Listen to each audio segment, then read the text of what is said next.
By the way, Mr. Gatsby, I understand you're an Oxford man. Not exactly. But I understand you went to Oxford. Yes, I went there. Open up the whiskey, Tom, so then you won't seem so stupid. Wait a minute, I need to ask Mr. Gatsby one more question. Go on. What kind of row are you trying to cause in my house anyhow? They were out in the open at last, and Gatsby was content. He isn't causing a row.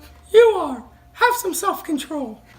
I suppose the latest thing is to sit back and let Mr. Nobody from Nowhere make love to your wife. Well, if that's the idea, you can count me out. Flushed with his impassioned gibberish, he saw himself standing alone on the last barrier of civilization. And angry as I was, as we all were, I was tempted to laugh whenever he opened his mouth. The transition from libertine to prig was so complete. I've got something to tell you, old sport.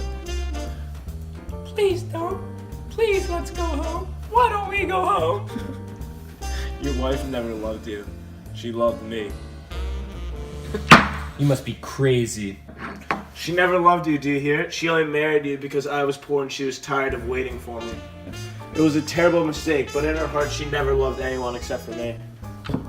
At this point, Jordan and I tried to go, but Tom and Gatsby insisted with competitive firmness that we remain, as though neither of them had anything to conceal, and it would be a privilege to partake vicariously of their emotions.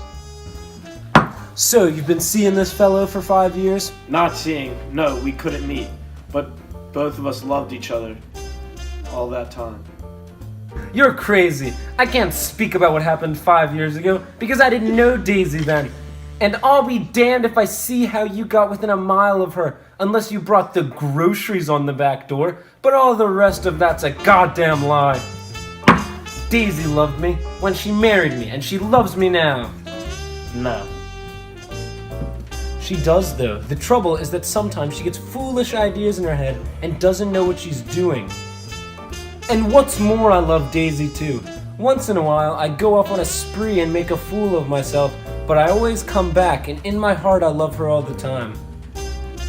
You're revolting! It doesn't matter, just tell him the truth. How could I possibly love him? You never loved him. Not even a Capiolani? Not even when I carried you down from the punch bowl? Oh, you want too much. I can't help what's past. I did love her once, but I love you now. Yeah, she didn't even know you were alive. There are things between me and Daisy that you'll never know, and that either of us will never forget. The words seemed to bite physically into Gatsby. Daisy, I'm gonna take better care of you from now on. You don't understand, you're not going to take care of her anymore. I'm not? Ha! Why is that?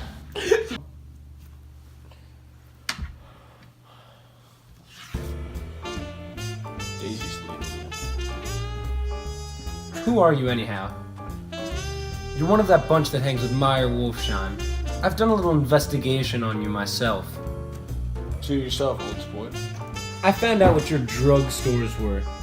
He and this Wolfsheim bought up a lot of side street drugstores here and in Chicago and sold grain alcohol over the counter.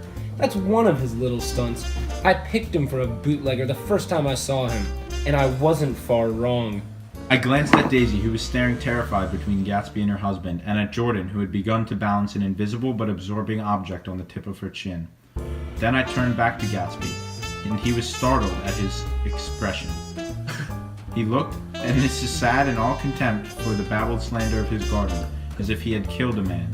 For a moment, the set of his face could be described in just that fantastic way. Please, Tom, I can't take it anymore. Her frightened eyes told that whatever intentions, whatever courage she had had, were definitely gone. On, he won't annoy you. I think his presumptuous little flirtation is over by now. You want any of this? Nick!